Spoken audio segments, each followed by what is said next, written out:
नाम पद भनेको के हो त? नाउन भनेको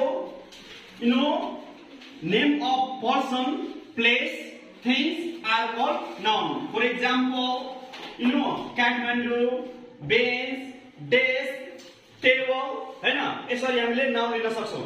त्यसैगरी टाइप्स अफ नाउन, नाउनको पनि टाइप्स हुन्छ यहाँ दिएको छ। First of all common noun, त्यसैगरी proper noun, concrete noun, abstract noun, material noun, collective noun. यहाँ चाहिँ नाउन दिएको छ र त्यसैगरी हामीले कुराकानी गर्दाखेरि फर्स्ट अफ अल यो कमन नाउन कस्तो नाउन हो, हामीले कस्तो नाउनलाई कमन भन्ने, जसरी यहाँ दिएको छ डिफिनेसनमा a general name for a person, place, things और एरिया। यो कमन नाउनले के गर्छन् क्लियर गर्दैन के।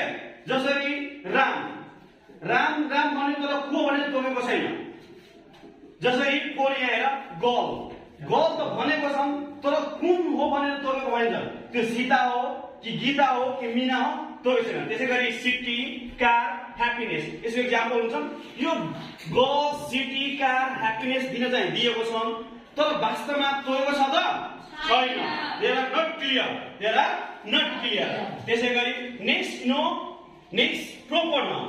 प्रोपर नाउनमा के हुन्छ भन्दाखेरिमा a specific name for a particular person, place और थिंग्स। यो प्रोपरले के गर्छन् भन्दाखेरिमा तोकेको हुन्छ। जसरी पर्सन भनेको राम, श्याम, मोहन, यसले के गर्छ पार्टिकुलर तोकेर भन्यो के, पार्टिकुलर तोकेर भनेको छ। ठाउँ पनि तोकेर भन्यो। जसरी काठमाडौँ, पोखरा, यहाँ के थियो त सिटी थियो। कुन सिटी हामीलाई थाहा छैन त, तर यहाँ के छ तोकेर भनेको छ। फर एक्जाम्पल एलाइस, लन्डन, जोगेटा, इफिल टावर के छ त हरेक कुरोलाई तोकेर भनेको छ। सो हामीले कसरी यसलाई पहिचान गर्ने कमन कुन हुन्छ र प्रोपर कुन हुन्छ।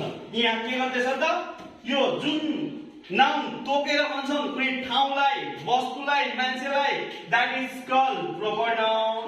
र कुनैलाई तोकेर भन्दैन सिधै नाम भन्छन् सो त्यसलाई के भने that is called common noun. त्यसैगरी अर्को कुरा गर्दाखेरि कन्क्रिट नाउन। यो कन्क्रिट नाउन कस्तो हुन्छ त? For example a noun that can be identified through one of the five senses. For example, यहाँ दिएको छ एप्पल, डग, म्युजिक, परफ्युम। यो के छ त कन्क्रिट छ के।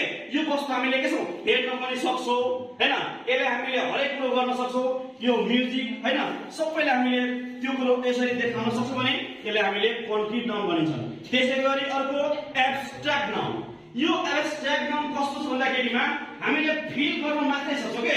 You can feel only. For example जसरी इयर हुन्छ, इयर के हुन्छ इयरलाई हामीले हेर्न सक्छौं त you can not see. Sorry you can see no, you can't see the ear. For example emotion, you can see emotion no, happiness no, sad no. So that is called abstract noun. For definition छ a noun that represented an area, quality or state। यसले के गर्छ त area show गर्छ। Area भनेको विचार, विचार भनेको त हाम्रो मनमा छ नि त। अब के होला कसले देख्न सक्छ त अहिले म खुसी छु कि दुखी छु हैन, के छु मेरो मनमा के छ कसैले हेर्न सक्दैन। So that is my opinion. यस्तो ओपिनियन विचार गर्ने कुरोलाई कसैले पनि हेर्न सक्दैन, मात्रै यसो फिल गर्न सकिन्छ। For example freedom, love, bravery, knowledge. यो कुरालाई हामीले मात्रै फिल गर्न सक्छौं तर हेर्न सक्दैनौं। फर नलेज तिमीसँग कति नलेज छ यो हामीले एक्जाम लिएपछि केही लेखाएपछि मात्रै थाहा हुन्छ हैन, तर हामीले त्यसरी गर्न सक्छौं त सक्दैनौं। Only fill yourself. त्यसैगरी अर्को नेक्स्ट मेटेरियल नाउन। यो मेटेरियल नाउन कस्तो छ भन्दाखेरिमा यसले